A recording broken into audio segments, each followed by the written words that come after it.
All right, we're going to try something new here for the blog, a video interview, real short, just a handful of questions. And we have Jeff Taylor with us today, Senior Vice President from IGR, International Government Relations, and a long distinguished career primarily on the House side of the Hill, right? So since you had started your political background in the 80s, about the same time I was galvanizing my own political views, I thought it would be interesting to get your opinion having worked down there. The other day I was looking at the electoral map, and one of the things that really shocked me, and I'd forgotten this, was how close Reagan came to carrying 50 states. It was somewhere around 3,500 votes short of winning Michigan, I think, which would have been the 50th state. So the first thing I thought of was, wow, how far have we come from that day? And since you were right there in the middle of the dialogue, what do you think? Why was he able to command 50 states like that, and today it seems like it would be impossible to get states like Massachusetts and California?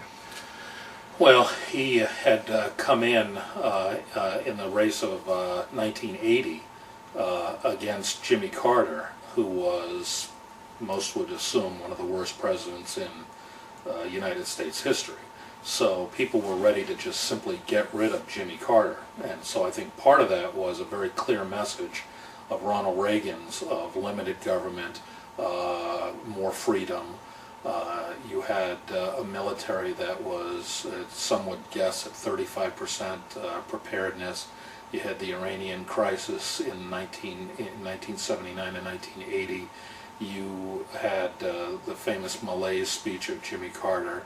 And so you had a titan in Ronald Reagan, who had run in 1976, but had lost in the primary to Gerald Ford. So not only did they know him as governor of California, but he had run, it was a very close primary, so he had run in many states, only to lose at the convention in 76. So he was the automatic standard bearer in 1980. A lot of people ran against him, including Kemp and Dole and Bush, of course, and he then took Bush as his running mate.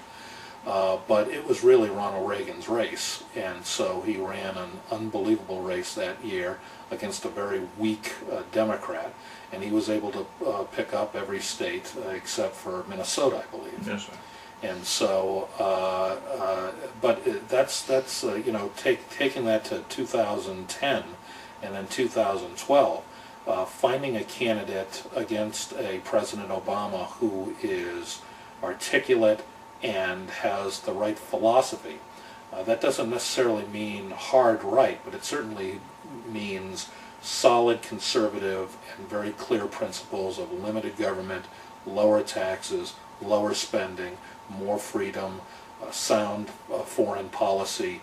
And if you can get that kind of a person with that kind of a message and that kind of an articulate message, then I think you could probably bring in, re-energize the conservative movement in the country, certainly secure the Republicans, bring the Republicans who may have stayed home in the last presidential election out to vote, and frankly this theory in the media that the independent voters tend to lean Democrat or are Democrats, or are liberal on social issues, that's just simply not borne out, because every time a clear, articulate, conservative message does run, we win. And so the next phase is to find a person who will include all of those, run a very good race, and frankly, there are a lot of blue dog Democrats or union Democrats out there that are more conservative in nature that would switch right back, the Reagan Democrats, to put us over the top in 2012. So I think that, in short, the time was right for Ronald Reagan, and he took complete advantage of it, and the country was ready for him, and that's how the states fell.